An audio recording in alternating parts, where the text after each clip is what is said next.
Mac 2 की कहानी की शुरुआत एक जंगल से होती है, जहां हम 65 मिलियन पहले जब क्रिटिसिस पीरियड था तब का सीन देखते हैं। वह जंगल के कुछ अजीब जैसे दिखने वाले जानवर एक बारे से छिपकली को खाने की कोशिश करते हैं कि तभी वहाँ एक बड़ा सा डायनासोर आ जाता है और वो उनमें से एक जानवर को पकड़ लेता है। वो डायनासोर उसे खाने ही वाला होता है कि तभी वहाँ समुद्र में से एक मैक किनारे पर आता है, पर उस डायनासोर को खा ही जाता है। प्रेजेंट डे में हम जॉनस को देखते हैं, जो कि फिलीपीन सी में एक बड़े से कार्गो शिप के अंदर एक बड़े से कंटेनर के अंदर छुपा होता है। वो चुपके से बाहर निकलता है और वहाँ चल रहे काम का फोटो ले लेता है। असल में शिप में कुछ रेडियो एक्टिव एलिमेंट्स को इलीगली समुद्र में फेंक रहे होते हैं। अंदर कैबिन में जब जॉनस अपने कैमरे से फोटो ले रहा होता है, तब अचानक वहाँ एक आदमी आ जाता है और जॉनस कैमरे से कार्ड को निकाल कर रख लेता है और उस आदमी को मारकर वहाँ से भाग जाता है। शिप के अंदर एक जबरदस्त फाइट सीक्वेंस होता है, जहाँ लास्ट में जॉनस उन लोगों से कहता है कि अब तुम सारे जेल में जाओगे, और ये बोलकर समुद्र में कूद जाता है। शिप का लीडर जॉनस से कहता है कि कोस्ट यहाँ से बहुत दूर है, तुम मारे जाओगे, जिस पे जॉनस हंसता है और अपनी वॉच देखता है। जिसके बाद एक छोटा सा प्लेन देखते हैं जिसके अंदर जॉनस का दोस्त मैक होता है, और फाइनली वो जॉनस को उस समुद्र से रेस्क्यू करके ले जाता है। स्टेशन पहुंचने के बाद जॉनस वो चिप मैक को दे देता है। नेक्स्ट हम ओशन इंस्टीट्यूट हैनाम में लैब के अंदर का सीन देखते हैं, जहां जूमिंग एक सूट का टेस्ट कर रहा होता है, जो कि समुद्र से 27,000 फीट नीचे ट्रेंट में काम करने के लिए बनाया गया है। जूमिंग असल में स्यूइन का भाई है, जिसका डेथ मैक 1 में हो चुका था। लैब में वहाँ मेइंग भी आती है, जो जॉनस की बेटी है, और जूमिंग से कहती है कि आज की पार्टी के लिए लेट मत होना। नेक्स्ट हम लोग रात में पार्टी का सीन देखते हैं, जहां हम लोग मैनर 1 रिसर्च सेंटर के सभी लोगों को देखते हैं और साथ में हिलेरी को भी देखते हैं, जो कि जूमिंग का इन सब में पार्टनर होती है। जूमिंग उन सभी लोगों को थैंक्स कहता है जिन्होंने उसके रिसर्च पर पैसा इन्वेस्ट किया और ओशियन लाइफ को जिंदा रखा।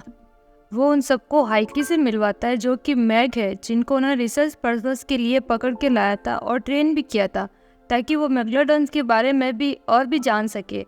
वो लोगों को बताता है कि उनका रिसर्च पहले से और भी आगे जा रहा है और अब वो लोग समुद्र के अंदर ट्रेंच लेवल पर पार करने का प्लान बना रहे हैं। मैग वहाँ सबको जॉनस के साथ इंट्रोड्यूस करवाता है और सब कोई जॉनस के इतने बड़े फैन होते हैं कि सब उसके साथ पिक्चर क्लिक करवाने लग जाते हैं। सीन फिर शिफ्ट होता है रिसर्च सेंटर के अंदर, जहाँ मेंग जॉनस से कहती है कि वो भी उसके साथ डाइव पे माना बन जाएगी, जिसके लिए पहले तो जॉनस मना कर देता है, लेकिन उसके बार बार जिद करने से वो उसे डाइव पे साथ आने को कह देता है। इधर स्टेशन ऑपरेटर आके जॉनस से कहती है कि जूमिंग हाइकी के साथ डाइव कर रहा है, जिसको सुन के जॉनस और मेंग दोनों उसको देखने के लिए जाते हैं। जॉनस जूमिंग को वहाँ से वापस आने के लिए कहता है, जिसपे वो बोलता है कि ये बस एक एक्सपेरिमेंट है और वो हाइकी को बहुत बचपन से ट्रेन कर रहा है, तो उसे कुछ नहीं होगा। जूमिंग के पास एक डिवाइस है जिसको एक बार दबाने से मैग उसकी तरफ आएगी और 2 बार दबाने से वो उससे दूर चली जाएगी। जूमिंग डिवाइस को एक बार दबाता है और उसको साउंड सुना के मैग उसकी तरफ आने लगती है। जैसे ही वो मैग उसके एकदम करीब आ जाती है, तो वो डिवाइस को 2 बार दबा देता है और मैग वापस अपना रास्ता बदलकर चली जाती है। अचानक कर्टिस, जो कि उस टीम का हिस्सा है, वो कंप्यूटर में ये देखती है कि हाइकी जूमिंग की तरफ बहुत तेजी से आ रहा है। जॉन जूमिंग से वहाँ जल्दी बाहर जाने को कहता है, लेकिन जूमिंग फिर से वो डिवाइस का बटन प्रेस करने लगता है और इससे पहले कि वो वहाँ से हट सके, मैग उसकी तरफ आके उसे निगल लेती है। ये देखकर सब शॉक्ड हो जाते हैं और तभी जूमिंग लैब के गेट को खोलकर अंदर आता है और कहता है एक्सपेरिमेंट सक्सेसफुल रहा। वो सबको बताता है कि हाइकी के साथ कुछ तो हुआ है, क्योंकि वो बहुत अजीब बर्ताव कर रहा है। मेंग जूमिंग के बैग में एक उसके दादा और अपने माँ का तस्वीर देखती है, जिसके बाद वो कहती है कि वो दोनों आपके बारे में बहुत बातें करते थे। जूमिंग उसे बताते हैं कि उसके पापा काफ़ी स्ट्रिक्ट थे और वो इसलिए कभी अपने पापा के साथ नहीं रहना चाहा, और इसलिए पढ़ाई ख़त्म करने के बाद उसने एक कंपनी खोली। एक दिन उसकी बहन ने उसे एक कैलीग्राफी भेजा, जिसका ये मतलब था कि एक ड्रैगन 4 समुंदर पार कर रहा है, और इसका मतलब ये था कि सबको अपनी लाइफ का रास्ता खुद बनाना पड़ता है। अगर उसे इस मंजिल में जाना है तो वो जाना चाहता है। सीन फिर मैना 1 मरीन रिसर्च सेंटर में शिफ्ट होता है, जहाँ जॉनस, मैग, डीजे और बाकी का क्रू भी आया होता है। इधर रात में ओशन इंस्टीट्यूट हैनान में जो मैग था, जिसका नाम है हाइकी, वो अंडरग्राउंड जेल तोड़कर वहाँ से भाग जाता है और समुद्र की तरफ चला जाता है।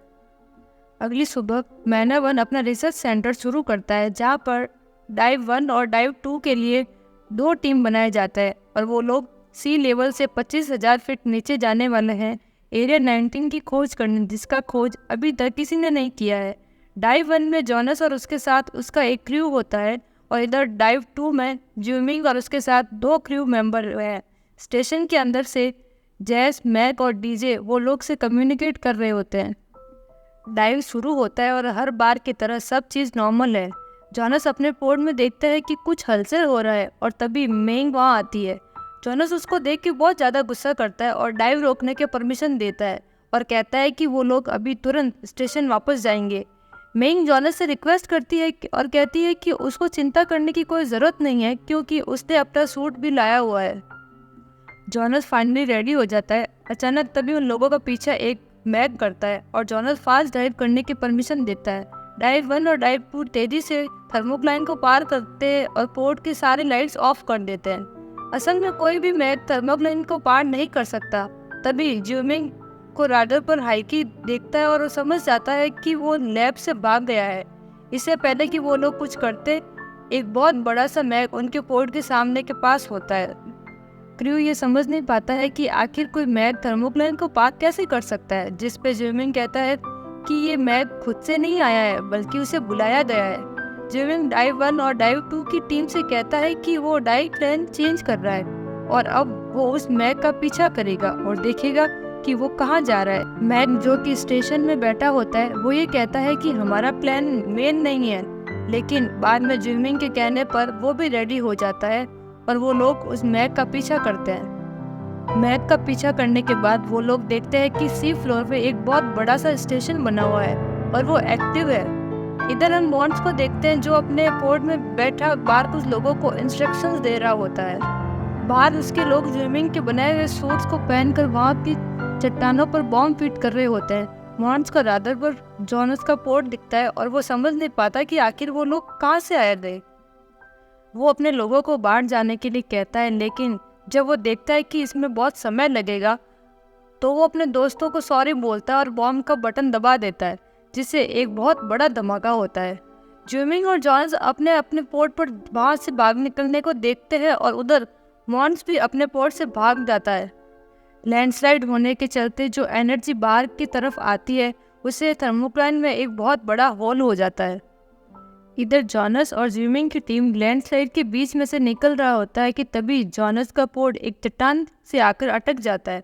ज्यूमिंग उसको हेल्प करता है, लेकिन इससे पहले कि वो वहाँ से निकले ज्यूमिंग का उसके पोर्ट से ऊपर चट्टान गिरता है और वो लोग फंस जाते हैं।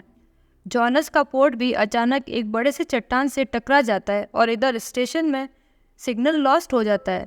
मैक और जैस ट्राई करता है लेकिन कोई सिग्नल नहीं आता, जिसके बाद मैक जैस को रेस्क्यू सबमरीन रेडी करने की परमिशन देता है।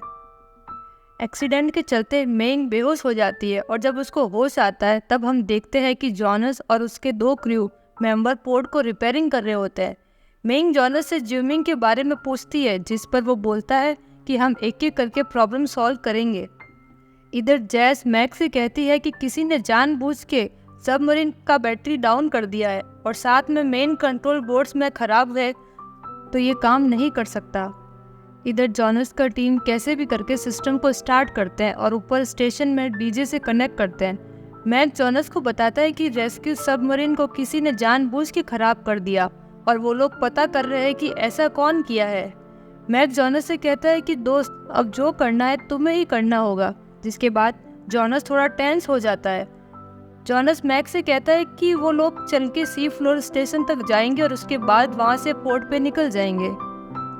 मैक कहता है कि सी फ्लोर स्टेशन का डिस्टेंस वहाँ से 3 किलोमीटर है और उसका इमरजेंसी सूट में 2 आवर का ही ऑक्सीजन है।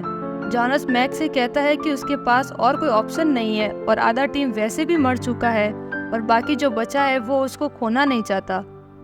जॉनस और उसका टीम इमरजेंसी सूट पहन लेता है और सी फ्लोर पर उतरते हैं, जिसका नाम है द ट्रिंज, और ये सी फ्लोर से 25,000 फीट नीचे है। वो लोग धीरे धीरे आगे बढ़ते हैं। कुछ दूर जाने के बाद जॉनस और ज्यूमिंग और उसका टीम मिलते हैं, जिसको देखकर वो बहुत ज़्यादा खुश होता है और दोनों टीम फिर से साथ मिलकर स्टेशन की तरफ जा रहे होते हैं। उधर ऊपर स्टेशन में मैक डीजे को सीसीटीवी फुटेज चेक करने को कहता है और जैस से कहता है कि तुम सारे फाइल्स को अच्छे से चेक करो, ये जो भी है इसी स्टेशन पर है हमारे साथ। इधर हम मॉन्स को देखते हैं जो कि अभी तक जिंदा है और वो अपने पोर्ट को ठीक कर रहा होता है। मॉन्स अपने लैपटॉप पर हिलेरिया से बात कर रहा होता है और उसको बताता है कि उसने जॉनस और उसकी टीम को मार दिया है, जिस पर हिलेरिया कहती है कि वो लोग जिंदा है और सी फ्लोर स्टेशन की तरफ आ रहे हैं। हिलेरिया ही असल में वो मोल है जो ये सब करवा रही है। जॉनस और उसका टीम जब स्टेशन की तरफ जा रहा होता है तब कोई एक चीज पीछे से उसके एक क्रू मेंबर पर अटैक करता है और वो वही मारा जाता है। जॉनस कहता है कि हमें आगे बढ़ते रहना चाहिए। ऊपर स्टेशन में डीजे आके मैक से कहता है कि किसी ने सीसीटीवी फुटेज डिलीट कर दिया है। मैक जैस से पूछता है कि वो लोगों के पास कितना टाइम है स्टेशन तक पहुंचने को, जिस पे वो बोलती है कि सिर्फ 40 मिनट बाकी है। मैक डीजे से कहता है कि कंट्रोल रूम में एक बैकअप सिक्योरिटी ड्राइव है जहां सब डेटा स्टोर हो जाता है, तो वो वहां से जाके देख लेंगे। नीचे जॉनस का टीम बस 400 मीटर दूर होता है स्टेशन तक पहुंचने को कि तभी कुछ एनिमल क्रिएचर्स उन पर अटैक कर देते हैं। वो सभी लोग उन क्रीट से लड़ते हैं और ज्यूमिंग तभी देखता है कि कुछ मैग वो लोगों की तरफ बड़ी तेजी से आ रहे हैं। ज्यूमिंग एक लाइट चलाता है जिसको देखकर मैग उसकी तरफ अट्रैक्ट हो जाते हैं और आने लगते हैं, लेकिन तभी जॉनस वो उसके हाथ से लेकर उसे दूर फेंक देता है और मैग उस लाइट की डायरेक्शन को फॉलो करती है। जब तक वो लोग स्टेशन पहुंचते हैं जॉनस का लगभग साथी मारे जा चुके होते हैं और अब सिर्फ ज्यूमिंग, जॉनस, रिक्स और मेंग बची होती है। फाइनली वो लोग स्टेशन पहुंच के हेड्स को बंद कर देते हैं। जॉनस और बाकी लोग स्टेशन का छानबीन करते हैं, लेकिन उस स्टेशन में कोई नहीं होता। वो लोग स्टेशन के कंट्रोल रूम में जाते हैं जहाँ पर सिस्टम काम कर रहा होता है। मेंग मानव वन से कांटेक्ट करता है और ज्यूमिंग वहाँ कुछ पत्थर जैसा मटेरियल देखता है जिसका असल में माइनिंग हो रहा होता है। ज्यूमिंग जॉनस को बताता है कि इसका कीमत बिलियन में होगा। मानव वन से जैस वो लोगों को कांटेक्ट करती है और बताती है कि स्टेशन के ऊपर वाले साइड में 3 एस्केप पोर्ट्स है जिसका यूज वो कर सकते हैं। जॉनस रास्ता फॉलो करता है और जाते जाते ज्यूमिंग को वही सब सूट दिखता है जो कि उसने बनाए होते हैं, लेकिन वो समझ नहीं पाता कि वो सूट इन लोगों के पास कैसे आए। फाइनली वो लोग वहाँ पहुँच जाते हैं और हेड्स ओपन कर लेते हैं और वहाँ पर 3 एस्केप पोर्ट होते हैं। जॉन रिक से हेड बंद करने के लिए कहता है, लेकिन रोग एज के बंद करने से पहले ही हाथ अपने आप बंद हो जाते हैं। साइड स्क्रीन में हम जैस को देखते हैं जो कि जॉनस से कहती है कि ये स्टेशन अब उसके कंट्रोल में है और उसे अब वही करना होगा जो वो कहेगी। जॉनस समझ जाता है कि इन सब के पीछे जैस का हाथ है और उसके चलते उसके 3 दोस्त मारे गए। जैस एक एस्केप पोर्ट को खोल देती है और अब बस 2 एस्केप पोर्ट बचते हैं। जैस रिक से कहती है कि गन लो और जॉनस को शूट करो, लेकिन रोक ऐसा नहीं करती, जिसके चलते जैस दूसरा एस्केप पोर्ट भी खोल देती है और अब बस एक एस्केप पोर्ट ही बचता है। तभी स्क्रीन पर हिलेरी आती है और वो कहती है कि वो ज्यूमिंग का टेक्नोलॉजी का यूज़ करके बहुत सारा पैसा कमाएगी और किसी को पता भी नहीं चलेगा। ज्यूमिंग गुस्से में आके स्क्रीन तोड़ देती है, जिसके बाद जैस एक छोटा सा डोर ओपन कर देती है जिसे उस हेड में पानी भरने लगता है।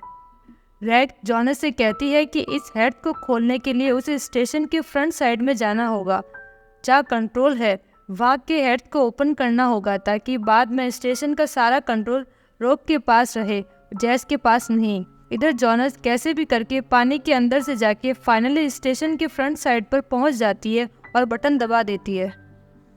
जॉनस का जब आँख खुलता है तब वो मॉन्स को सामने देखता है, जिसके बाद उन दोनों के बीच एक फाइट होता है जिसके एंड में जॉनस मॉन्स को मार देता है। फाइनली वो हेड्स ओपन कर देता है जिसके अंदर ज्यूमिंग और बाकी सब फंसे हुए थे।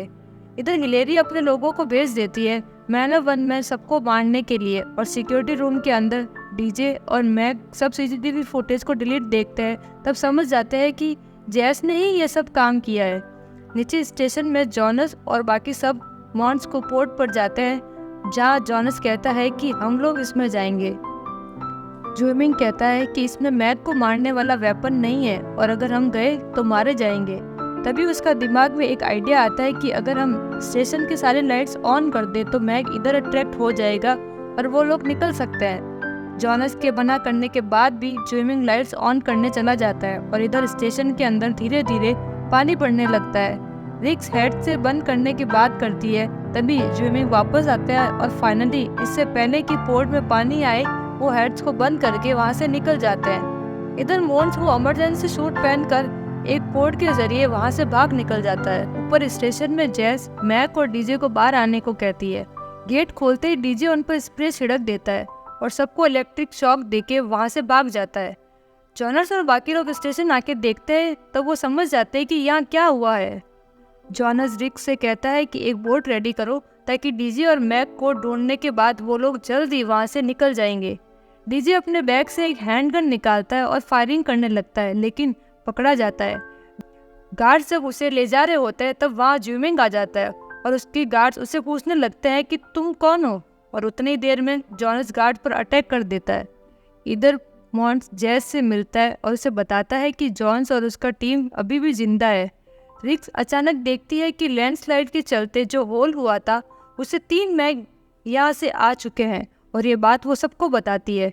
हिलेरी जेस को कॉल करके ये कहती है इसका दोस्त हम जॉनस पर डाल देंगे और पूछती है कि क्या ये स्टेशन का ग्लास सही है, जिस पे जेस कहती है कि मैग प्रूफ है, और तभी पीछे से एक मैग आके जेस को खा जाती है।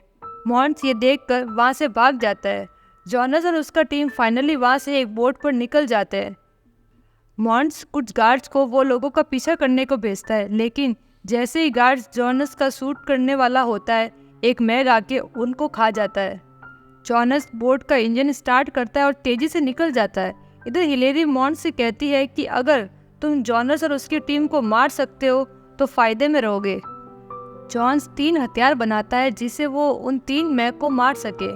ज्विमिंग कहता है कि सामने एक कोस्ट पर एक आइलैंड है जिसका नाम है फन आइलैंड और वहाँ पर बहुत सारे लोग भी है, तो हम सबको वहाँ जल्दी पहुँचना होगा और मैग के आने से पहले रोकना होगा। इसके बाद हम फन आइलैंड के सीन को देखते हैं जहाँ लोग मस्ती कर रहे हैं, फोटोज क्लिक कर रहे हैं और सारे एंजॉय कर रहे हैं। फन आइलैंड से 5 किलोमीटर दूर पर हम एक बोट को देखते हैं जिसमें कि कुछ लोग होते हैं। वहाँ पे एक लड़का एक लड़की को प्रपोज करता है और उसे एक रिंग देता है, लेकिन तभी अचानक वो रिंग उसके हाथ से छूटकर बोट पर कहीं गिर जाती है। वो लड़का रिंग को ढूंढता है और जब वो उसे अपनी गर्लफ्रेंड को देने जाता है तो देखता है कि वहाँ पे कोई नहीं है। अचानक से कोई उन पर हमला करता है और बोट पूरा पलट जाता है और सारे लोग पानी में चले जाते हैं, जिसके बाद वो जानवर एक एक करके सबको पानी के अंदर खींच लेता है। हिलेरी अपने हेलीकॉप्टर से फन आइलैंड में पहुंच जाती है और मॉन्स वहाँ पहले से ही होता है। मॉन्स गार्ड्स को बोलकर कनेक्शन तोड़ने के लिए कहता है ताकि कोई कॉल ना कर सके। हिलेरी मॉन्स को कहती है कि तुमने जॉन्स और उसकी टीम को मारना होगा। तभी अचानक से कुछ क्रोकोडाइल्स वहाँ आ जाते हैं और उन पर अटैक कर देते हैं। मॉन्स हिलेरी को वापस हेलीकॉप्टर में जाके बैठने को बोलता है। इधर जॉन्स और बाकी सब वहाँ पहुँच जाते हैं और सबको वहाँ से जाने को कहते हैं। मेइंग जॉन्स से कहती है आपको इन सबको बचाना होगा। इतनी देर में वो 3 मैग आइसलैंड पर हमला कर देते हैं और एक एक करके लोगों को निगलने लगते हैं। जॉनस मेइंग को लाइफ गार्ड के टावर पर जाकर छुप के बैठने को कहती है और डीजे और रिक्स को बैकअप बुलाने को कहती है। मैग कहता है कि हमें उन 3 मैग को आइलैंड से दूर ले जाना पड़ेगा और एक एक करके मारना होगा। मैग, ज्विमिंग और जॉनस के पास एक एक हथियार है और 3 मैग भी है। इधर एक क्रोकोडाइल हेलीकॉप्टर पर बैठी हिलेरी पर हमला कर देता है और खींचकर जंगल की तरफ लेके चला जाता है, जहाँ और बाकी क्रोकोडाइल्स भी आ जाते हैं। जॉनस, मैक और ज्विमिंग जब वहाँ से जाते हैं तब देखते हैं कि वहाँ तो बस एक स्ट्रीमर है, जिसके बाद मैक और ज्विमिंग दोनों हथियार जॉनस को दे देते हैं और जॉनस वहाँ से चला जाता है। मोर्स जॉनस को जाते देख उसका पीछा करता है। इधर मैक और ज्विमिंग एक स्टोर रूम में जाते हैं जहाँ ज्विमिंग को अमोनिया नाइट्रेट मिलती है जिसे वो बॉम्ब बना सके, लेकिन इससे पहले कि वो पैकेट लेके वहाँ से निकले वहाँ गार्ड आ जाते हैं और उनको रोक लेते हैं। इधर डीजे और रिक्स क्रोकोडाइल से बचने के लिए वही स्टोर रूम में जाते हैं। ज्विमिंग चालाकी से बटन दबा के गेट ओपन कर देता है और वो सारे क्रोकोडाइल्स उन गार्ड्स पर अटैक कर देते हैं। वो लोग वहाँ से भाग जाते हैं। गार्ड्स के पास से रिक्स एक सैटेलाइट फ़ोन चुरा लेती है और बैकअप के लिए कॉल कर देती है। इधर जोन्स एक एक करके 2 मेग को मार देता है और जैसे ही वो तीसरे मेग को मारने वाला होता है पीछे से मॉन्स उस पर अटैक कर देता है। इधर मैक और ज्विमिंग हेलीकॉप्टर के पास जाते हैं जहाँ कुछ क्रोकोडाइल्स उन पर अटैक करते हैं, लेकिन वो सारे लोग चालाकी से वहाँ से हेलीकॉप्टर लेके भाग निकलते हैं। लाइफ टूवर्ड से मेंग देखती है कि एक आदमी पानी में गिर गया और वो किसी बोट तक पहुँचने की कोशिश कर रहा है, जिसके बाद वो उस आदमी की हेल्प करने के लिए वहाँ चली जाती है। हेलीकॉप्टर के अंदर बैठे बैठे ज्विमिंग वो बॉम्ब बना लेता है कि तभी वो मेंग को वहाँ देखकर मैक से कहता है कि हेलीकॉप्टर नीचे लो। असल में वहाँ एक बहुत बड़ा ऑक्टोपस भी है जिसने पहले उस बोट को निगल लिया था और जिसने द ट्रेंच में जॉनस के सबसे पहले साथी को मारा था। जॉनस भी दूर से मेंग को देख लेता है और उसे बचाने के लिए जाता है। ज्विमिंग वो बॉम्ब लेके हेलीकॉप्टर से कूद जाता है और वो ऑक्टोपस हेलीकॉप्टर को पानी में फेंक देता है जिसमें कि मैक होता है। इधर जॉनस के पीछे वोन्स भी वहाँ आ जाता है, लेकिन जॉनस उससे फाइट करके उसका गन छीन लेता है, जिसके बाद मोन्स कहता है कि अब तो गन तुम्हारे पास है तो मार दो मुझे।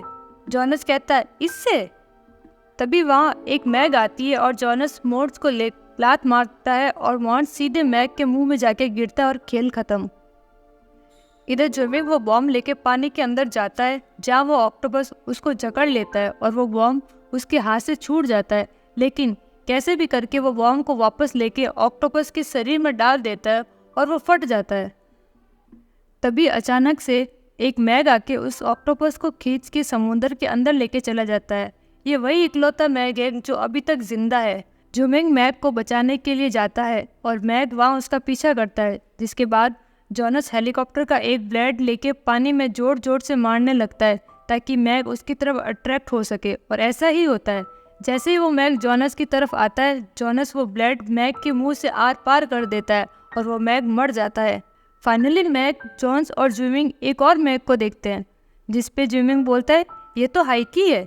ज्विमिंग अपना वो डिवाइस निकालता है और बटन को 2 बार प्रेस करता है और हाइकी अपना रास्ता बदल कर दूसरी तरफ चला जाता है। एट द एंड वहाँ हेल्प के लिए कोस्ट गार्ड्स भी आते हैं और सारे लोग मिलकर बियर की ग्लासेस चीयर्स करते हैं और फिल्म यहीं पर ख़त्म हो जाती है।